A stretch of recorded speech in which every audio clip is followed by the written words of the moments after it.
अस्सलाम वालेकुम स्टूडेंट्स। उम्मीद है आप सब खैरियत से होंगे। बच्चों, आज के लेक्चर में चैप्टर 2 स्टार्ट करने जा रहे हैं।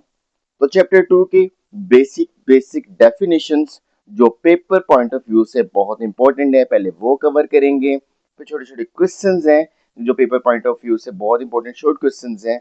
एग्जैक्टली जो आप सोच रहे हो बिल्कुल वैसे ही डेफिनेशंस की ही बात कर रहा हूँ, वो करेंगे। और फिर हम अपनी एक्सरसाइज 2.1 की तरफ चलेंगे।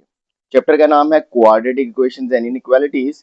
और सबसे पहले हमारे पास जो डेफिनेशन है वो क्वाड्रेटिक इक्वेशन की है। तो what is quadratic equation? Quadratic यानी जिसमें डिग्री 2 होती है, यानी quadratic equation is a second degree polynomial equation in one variable. कोई भी एक वेरिएबल में, लाइक अब अगर x वेरिएबल होगा तो सारी जो हमारे पास इक्वेशन x के हिसाब से चलेगी या y के हिसाब से, लाइक जिस तरह से भी आप चलाना चाहो, ठीक है। तो हमारे पास ये क्वाड्रेटिक इक्वेशन है, लाइक जैसे A X square plus B X plus C, ये जनरल फॉर्म है क्वाड्रेटिक इक्वेशन की, ठीक है। इक्वल टू जीरो, क्योंकि इक्वेशन है तो इक्वालिटी का साइन और इज इक्वल टू जीरो, ठीक है। अच्छा, अब ये तो सिंपल होगी। क्वाड्रेटिक इक्वेशन की क्या होती है? सेकंड डिग्री की एक इक्वेशन होती है, उसको क्वाड्रेटिक इक्वेशन कहते हैं, ठीक है। पॉलिनोमियल होती है इक्वेशन, उसको क्वाड्रेटिक इक्वेशन कहते हैं, जिसमें वेरिएबल्स इंक्लूड होते हैं और वेरिएबल की ही डिग्री 2 होती है हमारे पास। उसके बाद हमारे पास कुछ इंपॉर्टेंट पॉइंट्स हैं, उन पॉइंट्स को डिस्कस कर लेते हैं। तो पेपर पॉइंट ऑफ व्यू से कुछ और इंपॉर्टेंट डेफिनेशंस हैं, वो भी कर लेते हैं। एक स्टैंडर्ड फॉर्म है, एक लीनियर इक्वेशन है और एक प्योर क्वाड्रेटिक इक्वेशन है। ऑब्वियसली इक्वेशन ही है तीनों, लेकिन एक को स्टैंडर्ड फॉर्म कहते हैं, एक को लीनियर फॉर्म कहते हैं और एक को प्योर फॉर्म ऑफ दिस जो हमारे पास क्वाड्रेटिक इक्वेशन है। वो हमने चेक करना है कि क्या क्या पॉसिबिलिटीज हैं या क्या क्या टेक्निक्स हैं जिससे हम उसको चेक कर सकते हैं। ओके, अब आपके पास पहली हमारे पास जो डेफिनेशन है वो स्टैंडर्ड फॉर्म की है। तो स्टैंडर्ड फॉर्म क्या, जो हमने पहले ही इक्वेशन लिखी ना, जिसमें A X square plus B X plus C, इसको ही स्टैंडर्ड फॉर्म कहते हैं, इक्वल टू जीरो। लेकिन यहाँ पे जरूरी बात समझने की ये है कि ना ए जीरो होना चाहिए ना बी जीरो होना चाहिए। लाइक ए बी सी कहीं किसी भी सेट ऑफ रियल नंबर से बिलोंग कर सकते हैं, लेकिन इंपॉर्टेंट बात आपने याद रखनी है ना, ए जीरो होना चाहिए ना बी जीरो होना चाहिए। लाइक जैसे ये हमारे पास एग्जांपल है ना, लाइक इसमें ए बी जीरो नहीं है, बी भी जीरो नहीं है, ए बी जीरो नहीं है, बी भी जीरो नहीं है। तो इस तरह के फॉर्म को standard form of quadratic equation कहते हैं। बहुत इंपॉर्टेंट शॉर्ट क्वेश्चन जो आपके पास पुराना सिलेबस था उसमें काफी बार रिपीट हो चुके हैं। अगली हमारे पास डेफिनेशन है लीनियर फॉर्म की। अब इट इज लीनियर फॉर्म। अब लीनियर फॉर्म में अगेन कंडीशन चल रही है कि कभी ए कभी बी, लाइक इस तरह से कंडीशन चेंज होती रहेंगी। अब सबसे पहली कंडीशन में अगर ए जीरो हो जाए, like if A is equal to zero, then the equation become, like हमारे पास जो इक्वेशन होगी वो लाइक ए जीरो हो जाएगा, ये सारा कुछ जीरो हो जाएगा, बी एक्स प्लस सी। तो वो लीनियर फॉर्म जिसकी डिग्री हो गई वन, यानी एक्स की जो वेरिएबल है वो डिग्री हो गई वन, तो इस तरह के इक्वेशन को लीनियर इक्वेशन कहेंगे। और लास्ट हमारे पास है कौन सी? Pure quadratic equation. क्वाड्रेटिक का मतलब कि पावर 2 यानी सेकंड डिग्री की तो रहेगी, लेकिन प्योर होने से क्या मुराद है कि उसमें जो x है, लाइक वेरिएबल x है, वो वैल्यू जीरो हो जाएगी। तो वो वैल्यू कब जीरो होगी? ऑब्वियसली वेरिएबल तो जीरो नहीं होगा, वेरिएबल का कांस्टेंट जो कोफिशिएंट है, कोफिशिएंट उसका जीरो हो जाएगा। यानी अगर b जीरो हो जाता है तो हमारे पास इक्वेशन क्या बन जाएगी? ए एक्स के plus C is equal to zero. और ये pure form of quadratic equation है हमारे पास। डेफिनेशन है important paper point of view से, वो पूछ लेता है कि in how many ways we can solve a quadratic equation. ये भी पूछ लेता है कि solution of quadratic equation of the form, like किस तरह से हम उसको सॉल्व कर सकते हैं। तो क्वाड्रेटिक इक्वेशन अभी मैंने आपको बताया, A X square plus B X plus C is equal to zero, where जो ए बी सी है कोई भी, लाइक हमारे पास कॉन्स्टेंट्स हैं और कोई भी वो सेट ऑफ रियल नंबर से बिलोंग करते हैं, और ए नहीं जीरो के इक्वल होना चाहिए, नहीं तो वो क्वाड्रेटिक इक्वेशन कैसे रहेगा, ठीक है, वो तो लीनियर बन जाएगा, ठीक है। तो उसके ना तीन मेथड्स हैं सॉल्व करने के। फैक्टराइजेशन मेथड पढ़ा हुआ है आपने पहले, कंप्लीटिंग स्क्वायर ये आपके लिए नया मेथड है, और क्वाड्रेटिक फॉर्मूला इसके बारे में भी आपको पहले हाउ नाउ है। ओके, तो ये तीन मेथड्स हैं किसी भी क्वाड्रेटिक इक्वेशन को सॉल्व करने के। इस चैप्टर में हम इन तीन मेथड्स के बारे में भी सीखेंगे, और इसके अलावा और भी काफी कुछ हमें डिटेल में हम इस चैप्टर में सीखेंगे, ठीक है। रूट्स के बारे में पढ़ेंगे और काफी और चीजें हैं, काफी कुछ है, काफी कुछ सीखने को मिलेगा हमें। और एक छोटी सी और डेफिनेशन है फ्रैक्शनल इक्वेशन। लाइक आपके पास कोई भी इक्वेशन है, वो फ्रैक्शनल इक्वेशन कब होती है? वो कहता है कि an equation is in which variable appears in the denominator. जब वेरिएबल्स न्यूमरेटर में तो आ रहे हैं कोई बात नहीं, लेकिन अगर डिनोमिनेटर्स में भी आ रहे हैं तो ऐसी इक्वेशन फ्रैक्शनल इक्वेशन होगी। और एक और छोटी सी बात लाइक हम मैथमेटिक्स को पढ़े ना, तो हर चीज को लाइक कोई ना कोई रूल का नाम दिया जाता है। यहाँ पे कोई चीज करने से पहले कोई रूल का लाइक हम कहते हैं उसको कि इस रूल से हम ये कर रहे हैं, इस रूल से कर रहे हैं। तो अगर आप इस चीज को देखो कि जैसे आपको एक छोटी सी चीज दिखाता हूँ कि X plus 2 is equal to 0। तो आपने यहाँ से उठा के लाइक एक्स को यहाँ लाइक जो टू की वैल्यू निकालनी है, X plus two is equal to 0, तो यानी यहाँ पे एक्स की वैल्यू निकालनी है। तो ये टू इधर प्लस हो रहा है, इधर आके माइनस हो जाएगा। अब ये जो इधर प्लस हो रहा है, इधर आके माइनस होता है ना, इसको एक चीज कहते हैं ट्रांसपोजिशन। तो ट्रांसपोजिशन क्या, moving a term from one side of an equation to the other side by changing its sign is called transposition. तो इसको ट्रांसपोजिशन कहते हैं। ठीक है, आज से आपने एक और चीज याद रख लेनी है कि टर्म को एक तरफ से दूसरी तरफ लेके जाना और उसका साइन चेंज करना, वो तो ठीक है, लेकिन मैथमेटिक्स की लैंग्वेज में इसको क्या कहते हैं, ट्रांसपोजिशन कहते हैं। अब अपनी एक्सरसाइज की तरफ चलते हैं। एक्सरसाइज नंबर 2.1 और एक्सरसाइज नंबर 2.1 का क्वेश्चन ये हमारे पास कि आपने जो क्वाड्रेटिक इक्वेशन के फॉर्म में बनाना है किस तरह से, किस स्टैंडर्ड फॉर्म में, like right the following quadratic equation in standard form, यानी जो आपके पास गिवन क्वाड्रेटिक इक्वेशन है, अगर नजर आ रही है तब भी ठीक है, अगर नहीं नजर आ रहे तो पहले उसको क्वाड्रेटिक इक्वेशन के फॉर्म में बनाएंगे और फिर उसके बाद उसको स्टैंडर्ड फॉर्म में लेके जाएंगे, तो ऑब्वियसली क्वाड्रेटिक बन जाएगी। तो क्वाड्रेटिक के बाद स्टैंडर्ड कब है कि जब एक्स का स्केयर के साथ भी कुछ आए, एक्स भी आए और कांस्टेंट भी आए। प्योर कब है, जब एक्स का स्केयर आए और साथ में कांस्टेंट आए लेकिन एक्स वाली वैल्यू एलिमिनेट हो जाए। और लीनियर कब है, जब एक्स के स्केयर वाला एलिमिनेट हो जाए, सिर्फ एक्स यानी सिंगल पावर के साथ आ जाए आपके पास जो वेरिएबल है और साथ में कांस्टेंट आ जाए। ठीक है, तो हमने बस ये प्रूव करने हैं कि हमने किस तरह से लिखना है, ए एक्स का square plus B X plus C is equal to 0 के फॉर्म में इस इक्वेशन को लिखना है, तो इसको standard form of a quadratic equation कह देंगे। ठीक है, तो पहला तो आसान है, सिंपल है, यहाँ पे कुछ भी नहीं करना। तो सोल्यूशन लिखा सबसे पहले, क्वेश्चन को as it is write down कर दो। तो आपके पास है 3x minus 1 is equal to x का स्केयर।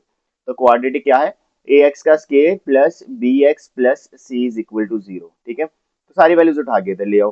तो 0 इज इक्वल टू 2x का स्केयर, ये प्लस का इधर आके माइनस का यानी ट्रांसपोजिशन हो रही है, तो माइनस का 3x और ये माइनस इधर आके प्लस 1। ये आपके पास स्टैंडर्ड फॉर्म होगी, लेकिन आप ऐसे भी लिख सकते हो 2x का square minus 3x plus 1 is equal to 0। तो ये आपके पास which is a required standard form. तो आपके पास रिक्वायर्ड स्टैंडर्ड फॉर्म आ गई, बस ये चीज आपने करनी थी। ठीक है, हाँ, अब यहाँ पे आप ये कह सकते हो कि मैं इसको यहाँ के यहाँ से उठा के यहाँ पे भी लेके जा सकता था कि आपके पास एक्स स्क्वायर नेगेटिव हो सकता था, ये आपको भी पता, ओके, लेकिन आपने कोशिश करनी है कि एक्स स्क्वायर के साथ वाला जो आपके पास कोएफिशिएंट है ना, उसको पॉजिटिव ही रखना है। ठीक है, बाकी वैल्यूज नेगेटिव हो जाए, एक्स नेगेटिव हो जाए और कांस्टेंट नेगेटिव हो जाए, कोई मसला नहीं है, लेकिन आप कोशिश करना क्वाड्रेटिक इक्वेशन में आपके पास जो फर्स्ट है ना, यानी एक्स स्क्वायर का कोएफिशिएंट है, वो आपके पास पॉजिटिव हो, वो ज्यादा मुनासिब, ज्यादा सुटेबल स्टैंडर्ड फॉर्म हुआ करेगी।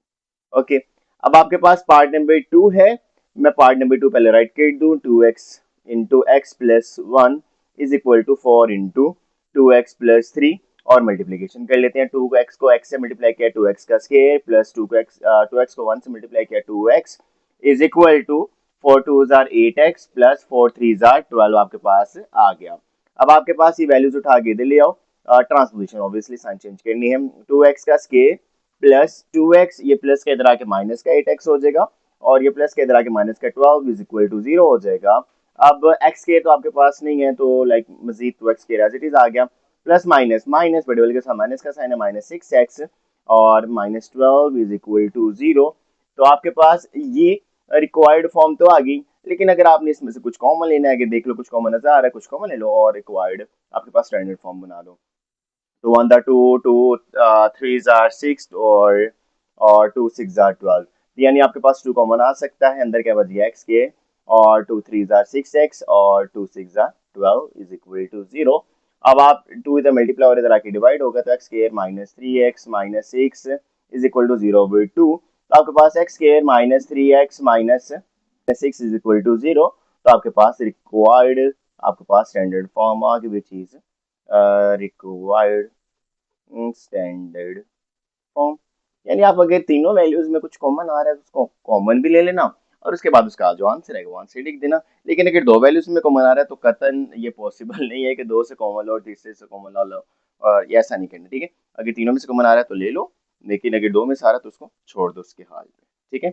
अब अगले क्वेश्चन की तरफ चलते हैं। नंबर 3 है, और बस वही ट्रांसपोजिशन करनी है, नहीं वैल्यूज को उठा के सिर्फ इधर लेके आना और स्टैंडर्ड फॉर्म आपके पास आसानी से बन जाएगी, बना लेते हैं। और यहाँ पे आपके पास आ गया 2x का square minus 4x is equal to 4x plus 7। पहले मैंने question as it is write down कर दिया। अब इनके साइन चेंज कर देते हैं, जब उठा के दूसरी तरफ लेके आएंगे यानी ट्रांसपोजिशन, तो माइनस 4x, ये प्लस के इधर आगे माइनस का 4x, और यहाँ पे प्लस है, यहाँ पे माइनस का 7 इज इक्वल टू 0। तो 2x के माइनस माइनस प्लस, लेकिन बड़े वाले के साथ दोनों के साथ क्योंकि माइनस है तो माइनस 8x और माइनस 7 इज इक्वल टू 0। अब आप देख लो 2 1 2 2 4 आर 8, दो में से कॉमन आ रहा है लेकिन तीसरी वैल्यू में से कोई कॉमन नहीं आ रही वैल्यू, तो आपने कॉमन नहीं लेना, तो आप बस लिख दो कि which is required standard form. तो which is required standard form आपके पास आ गई। अब आपके पास पार्ट नंबर 4 है, अगेन मल्टीप्लीकेशन करनी है, और मल्टीप्लीकेशन करने के बाद बस स्टैंडर्ड फॉर्म बना देनी है, ठीक है। सबसे पहले मैं क्वेश्चन को as it is write down कर दूं और फिर इसको देख लेंगे। और 4 3 are 12x minus 2 4 are 8 is equal to 9x का स्केयर। अब ये उठा के चाहिए इधर ले जाओ, ये वैल्यूज उठा के इधर ले आओ। लाइक अगर आप दूसरे तरीके से कर लो, लाइक इसको उठा के इधर ले जाओ, माइनस 9x का स्केयर प्लस का 12x minus 8 is equal to 0। लेकिन मैंने आपसे कहा था कि जो एक्स स्केयर है वो कोशिश करो वो पॉजिटिव हो, तो यहाँ पे माइनस कॉमन ले लो, 9x का स्केयर पॉजिटिव हो जाएगा, 12 का साइन चेंज होकर नेगेटिव हो जाएगा और ये नेगेटिव साइन चेंज होकर पॉजिटिव हो जाएगा इज इक्वल टू 0। और माइनस से आके जब डिवाइड होगा तो वो लाइक 0 के साथ डिसॉल्व हो जाएगा, खत्म हो जाएगा। तो आपके पास 9x का square minus 12x plus 8 is equal to 0। तो आपके पास which is required standard form, like standard form बन जाएगी, तो बस मैंने यहाँ पे लास्ट में लिख दिया कि भाई आपके पास ये स्टैंडर्ड फॉर्म बन गई है। अब पार्ट नंबर 5, और पार्ट नंबर 5 भी बिल्कुल सिंपल है, कोई मुश्किल नहीं है। जैसे आपको याद है कि डिनोमिनेटर को खत्म करने के लिए डिनोमिनेटर में वो वैल्यू जो भी आती है उसको पूरी इक्वेशन से मल्टीप्लाई कर दो तो ऑटोमेटिकली वो डिनोमिनेटर से खत्म हो जाती है। तो बस आपने वही रूल अप्लाई करने। सोल्यूशन लिखो सबसे पहले पार्ट नंबर 5 का, और यहाँ पे 2x plus 1 over X is equal to 5 minus 1 over X as it is हमने लिख दिया। अच्छा यहाँ पे लिखा हुआ है x नॉट इक्वल टू 0, ये उसके पास कंडीशन उसने हमें दी हुई है, लेकिन ऑब्वियसली हमने बस इसकी स्टैंडर्ड फॉर्म बनानी है, हमने कौन सा इसको लाइक सॉल्व करनी है, इसके सॉल्यूशंस निकालने हैं या रूट्स निकालने हैं। तो बस आपने वो लाइक अगर ये अभी हमारे लिए ये चीज़ इंपॉर्टेंट नहीं है, लेकिन जब आगे जाके क्वेश्चंस को सॉल्व करेंगे ना तो अब तब हमारे पास ये चीज़ इंपॉर्टेंट होगी, लेकिन अभी तो स्टैंडर्ड फॉर्म बना रहे हैं। अच्छा अब x डिनोमिनेटर से एलिमिनेट करना है तो मल्टीप्लाई कर देंगे सारी इक्वेशन को x से, तो यहाँ पे लिख लो मल्टीप्लाई, लाइक अगर आपने एलसीएम लेना है तब भी ठीक है, लेकिन अगर आपने एलिमिनेट करना है तो एलिमिनेट कर दो, ठीक है। तो मल्टीप्लाई बाय x, तो इसको करोगे तो ये हो जाएगा 2x का स्केयर, जब इसको करोगे 1 ओवर x को x से मल्टीप्लाई, और ये इसको करोगे तो 5x हो जाएगा, और जब लास्ट वाले करोगे 1 ओवर x को x से मल्टीप्लाई कर दोगे। अब x कैंसिल, x कैंसिल, ठीक है। यहाँ पे आ जाएगा 2x का स्केयर, अब ये तो x कैंसिल हो गया, प्लस 1 बच गया इज इक्वल टू 5x आ गया क्योंकि x ने इसके साथ मल्टीप्लाई होना था, प्लस माइनस माइनस और ये 1 आपके पास आ गया। अब क्योंकि मैंने 1 पहले लिखा हुआ माइनस पहले लिखा हुआ है तो एक बार माइनस आएगा, तो मैं इसको ऐसे एक बार माइनस, थोड़ा सा लंबा हो गया, लेकिन चलो ठीक है, माइनस ये अब ये माइनस है, ठीक है। अब ये वैल्यूज उठा के इधर ले आओ, 2x का स्केयर आ जाएगा, और पहले ये माइनस 5x लिख लो, फिर बाद में ये वाला कांस्टेंट प्लस 1, और ये जो कांस्टेंट है ये इधर आके प्लस का हो गया, यानी ट्रांसपोजिशन यानी साइन चेंज कर दिया, यानी हमारे पास आ गया।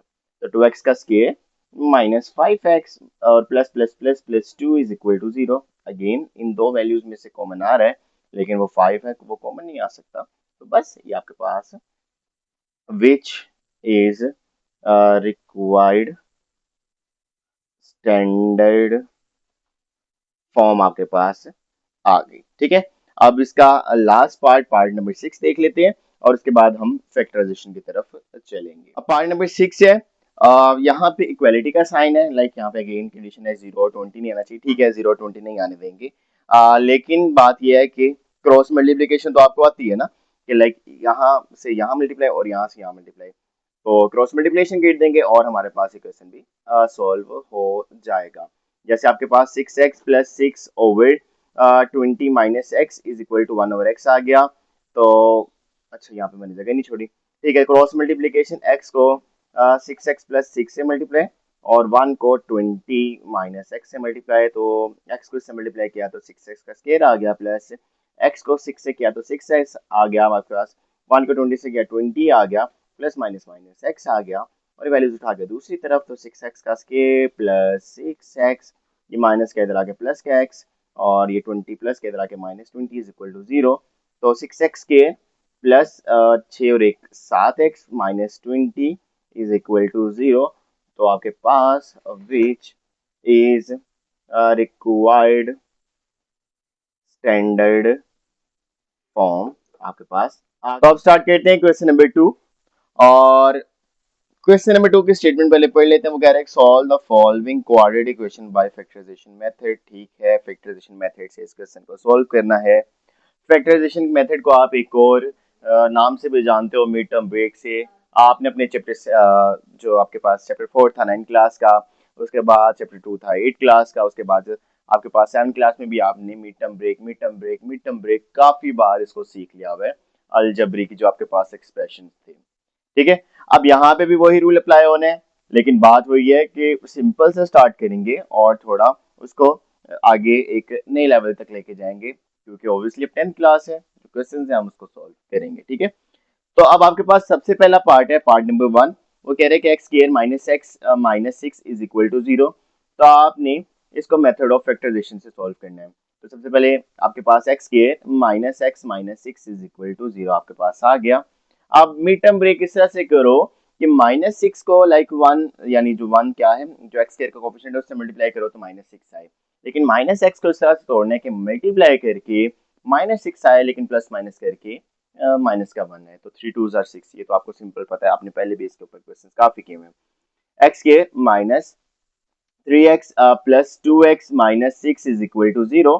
तो आपने x कॉमन ले लिया, इंपॉर्टेंट शॉर्ट क्वेश्चन, अंदर x माइनस 3 बच गया, 2 1 2 2 3 6 प्लस 2 कॉमन ले लिया और अंदर x माइनस 3 बच गया is equal to 0। x minus 3 common आ गया और अंदर आपके पास x plus 2 is equal to 0 बच गया, और लाइक मल्टीप्लाई करके। तो अंदर आपके पास जो x माइनस 3 और x प्लस 2 है, और इसको बारी बारी 0 के इक्वल पुट कर लेंगे, तो x plus 2 is equal to 0। तो एक बार x की वैल्यू आ जाएगी 3, यानी एक रूट आ जाएगा 3, और एक बार x की वैल्यू आ जाएगी -2। लेकिन बात ज्यादा जरूरी क्या है, सोल्यूशन सेट बहुत जरूरी है लिखना। सोल्यूशन सेट में एक बार आपके पास x की वैल्यू प्लस का 3 आ गया और एक बार -2। सोल्यूशन सेट लिखना बहुत जरूरी है जब भी किसी इक्वेशन को सॉल्व करो। अगर सोल्यूशन सेट नहीं लिखोगे तो नंबर कटने के चांसेस है हमारे पास पेपर्स में। ठीक है, तो सोल्यूशन सेट में नो कॉम्प्रोमाइज, वो आपने लिखना ही लिखना है। सोल्यूशन दूसरे पार्ट का, तो पार्ट नंबर 2 हमारे पास है क्या क्या, एक्स के plus 3x minus 28 is equal to 0 आपके पास आ गया। अब आपने यहाँ पे देखना है 28 1 आर 28, लाइक एक्स का स्केयर का कोएफिशिएंट 1 है, प्लस माइनस माइनस, तो -28 आपने मल्टीप्लाई करवा के बनाना है। अब आपके पास सेंटर में है 3। सबसे पहले ढूंढो कि किस किस टेबल में 28 आता है। तो मेरे ख्याल से 2 के टेबल में भी आता है, लेकिन 2 के टेबल का लाइक वाई इतना ज्यादा हो जाएगा कि लाइक 28 फायदा नहीं है उसका। 3 3 7 3 7 21, 3 8 24, 3 9 27, नहीं 3 पे नहीं आता, 4 पे, और 4 5 20, 4 6 24, 4 7 28, और 4 में से 7 माइनस करो 3। ठीक है, यानी ये 4 पे और 7 पे, लाइक एक्स के और बड़े वाले के साथ क्योंकि प्लस है, प्लस 7x माइनस 4x, क्योंकि प्लस माइनस माइनस माइनस का 28 बनाने, all is equal to 0। X common ले लिया, अंदर आपके पास x प्लस 7 बच गया, माइनस कॉमन ले लिया, दोनों वैल्यूज प्लस की होगी, 4 1 4 4 7 28, तो आपके पास 4 कॉमन आ गया माइनस के साथ, और अंदर x plus 7 is equal to 0 बच गया। x प्लस 7 आपके पास आ गया कॉमन, और अंदर आपके पास x minus 4 is equal to 0। तो एक बार x plus 7 is equal to 0 और एक बार x minus 4 is equal to 0। तो एक बार आपके पास x की वैल्यू आ गई -7 और एक बार आपके पास x की वैल्यू आ गई प्लस का 4। और सोल्यूशन सेट में जब इसको लिखने जाओगे तो पहले जो सी मर्जी वैल्यू लिख लो, -7 पहले लिख लो या 4 पहले लिख लो, कोई बात नहीं है, लाइक जिस तरह से मर्जी लेके चलना चाहो एज सच। ठीक है, तो आपके पास ये दो पार्ट हो गए। अब पार्ट नंबर 3 और 4 और फिर पार्ट नंबर 5 और 6 की तरफ चलेंगे। ठीक है, तो पार्ट नंबर 3 तक तो सिंपल है, उसके बाद पार्ट नंबर 4 5 6 में पहले स्टैंडर्ड फॉर्म बनानी है, और क्योंकि स्टैंडर्ड फॉर्म मैंने आपको पहले बनाना सिखा दी, वो आपके लिए मुश्किल नहीं होगा, और उसके बाद आपने क्वेश्चंस को सॉल्व करने हैं। बहुत मजा आएगा इन क्वेश्चंस को सॉल्व करने में। 2.1 बहुत ही इंटरेस्टिंग है, तो बस साथ साथ देखते रहो और हम इसको देखेंगे, और काफी कुछ इसमें हमें सीखने को मिलेगा। Important short question paper point of view से, इंपॉर्टेंट लॉन्ग क्वेश्चन के लिए पेपर पॉइंट ऑफ व्यू से। नंबर 3 है, पहले इसका भी सोल्यूशन लिख लेते हैं। और ठीक है, तो 6x का square plus 13x minus 5 is equal to 0। Constant को x के कोएफिशिएंट से मल्टीप्लाई करो, तो 6 5 दा 30, लेकिन क्योंकि माइनस का है तो माइनस का 30। ओके, अब दरमियान में है 13। 13 को इस तरह से तोड़ना है कि मल्टीप्लाई करके तो 30 बने, लेकिन प्लस माइनस करके उन दो वैल्यूज को 13 बने। तो एक तो आपके पास सिंपल वैल्यू है ना कि 10 मल्टीप्लाई बाई 3 10 3 दा 30, लेकिन अगर इन दोनों को प्लस का रख लो, क्योंकि प्लस का 13 आना है, तो लाइक ये आंसर प्लस का 30 आएगा। ये तो मसला हो जाएगा क्योंकि माइनस का मुझे 30 चाहिए। उसके अलावा आपके पास कौन से दो नंबर्स हैं? 5 6 या 30, लेकिन 5 में 6 प्लस करो तो 11, लाइक वो भी किसी काम का नहीं है। 15 2 जा 30। 15 अगर प्लस का हो जाए, 2 अगर माइनस का हो जाए, तो प्लस का 13 भी आ जाएगा, और मल्टीप्लाई करके ये प्लस का और ये माइनस का, तो माइनस का 30 भी आ जाएगा। ठीक है, तो 6x का square plus 15x minus 2x और माइनस 5 इज इक्वल टू 0। ठीक है, 3 2 6 3 5 15, तो 3 कॉमन आ गया, अंदर क्या बच गया, एक x भी कॉमन आ गया, अंदर क्या बच गया 2x प्लस 5। दोनों में से कुछ कॉमन नहीं आ रहा, माइनस 1 कॉमन ले लो, साइन तो कॉमन आ सकते हैं ना, और अंदर क्या बच गया 2x plus 5 is equal to 0। 2x plus 5 2x plus 5 आपके पास कॉमन आ गया, और अंदर आपके पास क्या बच गया 3x minus 1 is equal to 0। तो एक आपके पास 2x plus 5 is equal to 0 आ गया, और एक बार आपके पास 3x minus 1 is equal to 0 आ गया। पहले इसको सॉल्व कर लेते हैं, 2x is equal to minus 5 आ गया, और 2 इधर मल्टीप्लाई और इधर आके डिवाइड, तो माइनस 5 हो गए 2 आ गया। और दूसरी बार 3x is equal two plus का 1 आ गया, और 3 इधर मल्टीप्लाई और इधर आके डिवाइड, क्योंकि आपने x की वैल्यू निकालनी है, तो 1/3। एक बार आपके पास x की वैल्यू 1/3 आ गई, और एक आपके पास x की वैल्यू माइनस 5/2 आ गई। तो सोल्यूशन सेट में लिख लो, माइनस वाला पहले लिखना है, माइनस वाला पहले लिख लो, पॉजिटिव वाला तो पहले लिखना है, पॉजिटिव वाला पहले लिख लो, कोई मसला नहीं होगा।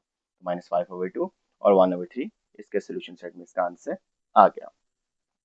अब पार्ट नंबर 4 की तरफ चलते हैं, और पार्ट नंबर 4 को भी देख लेते हैं। सबसे पहले याद रखो, स्टैंडर्ड फॉर्म बनानी है। स्टैंडर्ड फॉर्म बनाने के लिए डिनोमिनेटर्स को खत्म करना पड़ेगा।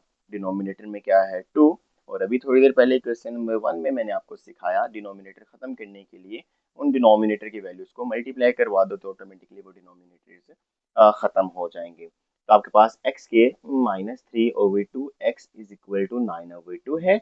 सबसे पहले तो हम डिनोमिनेटर खत्म करते हैं, फिर स्टैंडर्ड फॉर्म बनाते हैं, और फिर उसके बाद मजीद काम करेंगे। तो मल्टीप्लाई बाय, यहाँ पे लिख देता हूँ मल्टीप्लाई बाय 2, तो 2 से मल्टीप्लाई कर लिया, ये आ गया 2x का स्क्वायर। यहाँ पे डिनोमिनेटर से 2 खत्म हो गया, तो सिर्फ 3x बच गया। यहाँ पे भी डिनोमिनेटर से 2 खत्म हो गया, तो 9 आ गया। लाइक यहाँ पे जब 2 से मल्टीप्लाई करोगे 2 2 से कैंसिल, यहाँ पे 2 से मल्टीप्लाई करोगे 2 2 से कैंसिल, यहाँ पे 2 से मल्टीप्लाई करोगे तो x के साथ 2x का स्क्वायर आ जाएगा। अब ये स्टैंडर्ड फॉर्म नहीं है, पहले इसको स्टैंडर्ड फॉर्म बना लेते हैं। तो 2x का square minus 3x minus 9 is equal to 0। अब ये आपके पास स्टैंडर्ड फॉर्म है। तो -9 को 2 से मल्टीप्लाई करो, 9 2 माइनस का 18। अब 3 को इस तरह से मल्टीप्लाई करवाना है दो नंबर से कि मल्टीप्लाई करके तो माइनस के 18 आए, लेकिन प्लस माइनस करके 3 आए। तो 6 3 ये तो आपको सिंपल पता है, 6 3 18, और 6 में से 3 माइनस करो कितना आता है 3 आता है ऑब्वियसली। बड़ी वैल्यू के साथ माइनस लगा दो, छोटी वैल्यू के साथ प्लस लगा दो, और आपका काम हो गया। ठीक है, तो 2 कॉमन आ गया और x कॉमन आ गया, अंदर क्या बच गया x -3। 3 1 3 3 3 9, प्लस का 3 कॉमन आ गया, क्योंकि प्लस कॉमन आया तो दोनों के साइन चेंज नहीं होंगे, एज इट इज आ जाएंगे। तो x -3 आपके पास कॉमन आ गया, और अंदर आपके पास 2x plus 3 is equal to 0 आ गया। एक बार आपके पास x-3 इज इक्वल टू 0 आ गया, और एक आपके पास 2x plus 3 is equal to 0 आ गया। एक बार x की वैल्यू आपके पास आ गई 3, और एक बार 2x इज इक्वल टू -3, और x की वैल्यू आपके पास आ गई -3 ऊपर और 2 नीचे डिवाइड, तो -3/2 एक बार, और दूसरी बार आपके पास आ गया 3। तो पहले जो सी मर्जी वैल्यू लिखनी है सोल्यूशन सेट में लिख लो, कोई मसला नहीं है। तो 3 माइनस 3/2। ओके, अब आपके पास नेक्स्ट पार्ट्स हैं, दो पार्ट्स हैं, बस मजीद दो पार्ट्स करते हैं और आज के लेक्चर को यहीं पे रखेंगे और वाइंड अप करते हैं। ठीक है, लास्ट टाइम मैंने आपसे कंडीशंस के ऊपर बात की थी, लाइक जो क्वेश्चन नंबर 1 में ना, कि लाइक कंडीशन कुछ एक्स के दिए होंगे कि लाइक इस तरह से आंसर नहीं आना चाहिए, तो अब वो यहाँ पे कंडीशन हमने ना लगानी है, क्योंकि पिछली बार तो स्टैंडर्ड फॉर्म बना रहे थे ना, उसको सोल्यूशन सेट थोड़ी बना रहे थे। अब जब इसका सोल्यूशन सेट बना रहे हैं तो इसका हमने एक चीज याद रखनी है कि अब एक्स के ये दो आंसर नहीं आने चाहिए, यानी 2 भी नहीं आना चाहिए और -5 भी नहीं आना चाहिए। ओके, ये आंसर नहीं आने चाहिए, इसके अलावा जो भी आए एक्सेप्टेबल है। स्टार्ट करते हैं। सबसे पहले क्रॉस मल्टीप्लिकेशन, ताकि स्टैंडर्ड फॉर्म की तरफ लेके जाया जा सके। तो सोल्यूशन लिखेंगे सबसे पहले और क्वेश्चन को as it is write down कर देंगे। 3x-8 over x-2 is equal to 5x-2 over x+5। Cross multiplication 3x-8 को मल्टीप्लाई कर देंगे किससे, x+5 से, और इज इक्वल टू 5x-2 को मल्टीप्लाई कर देंगे किससे, x-2 से। मल्टीप्लिकेशन क्रॉस मल्टीप्लिकेशन कर दी। अब इसको सिंप्लीफिकेशन करते हैं। 3x को लाइक चलो मैं आसान के लिए लिख देता हूँ। 3x को x+5 से भी मल्टीप्लाई करना है और 3x को x+5 से भी मल्टीप्लाई करना है और -8 को भी x+5 से मल्टीप्लाई करना है। हालांकि मैं इस तरह से भी मल्टीप्लाई करवा सकता था कि लाइक 3x को पहले से फिर इससे, लाइक उस तरह से भी आपको याद है, आपको बिल्कुल मैंने वैसे भी करवाया, आप उस तरह से भी कर सकते हो, लेकिन आपको मैं सिंप्लीफाई थोड़ा आसानी से करवा रहा हूँ। मे बी मेथड थोड़ा लेंथी हो जाए, लेकिन गलती की गुंजाइश नहीं रखनी कहीं पे भी। ठीक है, इस तरह 5x आ गया और इसको भी x-2 से मल्टीप्लाई, ये -2 आ गया और इसको भी x-2 से। अब आप मल्टीप्लाई कर दो, 3x को x से मल्टीप्लाई करो, 3x का स्क्वायर आ जाएगा, प्लस 3 5 15 और साथ में x आ जाएगा, प्लस माइनस माइनस 8 को x से मल्टीप्लाई करोगे 8x आ जाएगा और प्लस माइनस माइनस 8 5 माइनस का 40 आ जाएगा। इसी तरह यहाँ पे भी 5x को x से मल्टीप्लाई करोगे, 5x का स्क्वायर आ जाएगा, प्लस माइनस माइनस आ जाएगा, 5 2 10 और साथ में x आ जाएगा, -2 1/2 और साथ में x आ जाएगा और माइनस माइनस प्लस 2 1/2 आ जाएगा। तो आपके पास 6x का स्क्वायर आ गया, प्लस माइनस माइनस 15 में से 8 माइनस किया कितना, 7 आ गया, प्लस का 7 x-40 is equal to 5x का स्क्वायर एज इट इज, 10 में 2 प्लस किया तो माइनस का 12x आ गया प्लस 2। अब आप देख लो कौन सी साइड बड़ी है, सारी वैल्यूज को उस तरफ ले जाओ, तो ऑटोमेटिकली ये वाली साइड बड़ी है, सारी वैल्यूज को उठा के इधर ले आओ।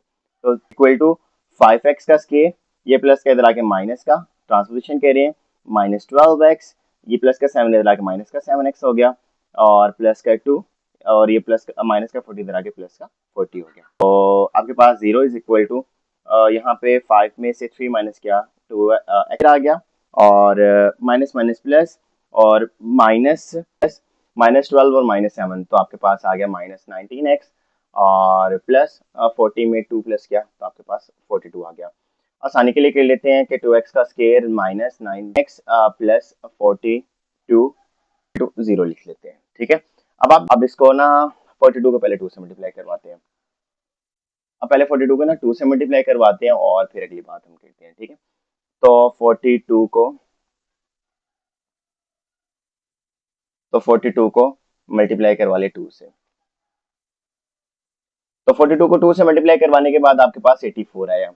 अब 19 को इस तरह से तोड़ना है कि प्लस का आपके पास 84 आए मल्टीप्लाई करके, लेकिन प्लस माइनस करके आपके पास -19 है, तो ऑटोमेटिकली प्लस का आंसर चाहिए तो दोनों वैल्यूज सेम साइन के होनी चाहिए, माइनस के होनी चाहिए प्लस के होनी चाहिए। तो यहाँ पे माइनस है, ये देख लो माइनस है, तो यहाँ पे दोनों वैल्यूज क्या होनी चाहिए, दोनों वैल्यूज माइनस की होगी, फिर मल्टीप्लाई करके आंसर प्लस का आ जाएगा। 19 है तो 10 से शुरू करें, 10 मल्टीप्लाई बाय 9, 10 9 आर 19, 11 करें, 11 मल्टीप्लाई बाय 8, 88। ओके ना 11 से आ रहा है ना, यहाँ पे 2 2 आर 4 4 4, ये आपके पास आ गया 44। ओके, ये थोड़ी सी मिस्टेक हो गई, वही मैं देख रहा था कि मल्टीप्लाई करके क्यों नहीं आंसर बन रहा। ओके, अब ठीक है, तो अब दोबारा से स्टार्ट करें। 10 मल्टीप्लाई बाय 9, 10 9 19 हो जाएगा, नहीं 11 मल्टीप्लाई बाय 8, हाँ अब आ रहा है, 44 को 2 से मल्टीप्लाई करोगे तो वो 88 आ जाएगा। ठीक है, तो 11 मल्टीप्लाई बाय 8, तो 2x के -11x -8x plus 44 is equal to 0।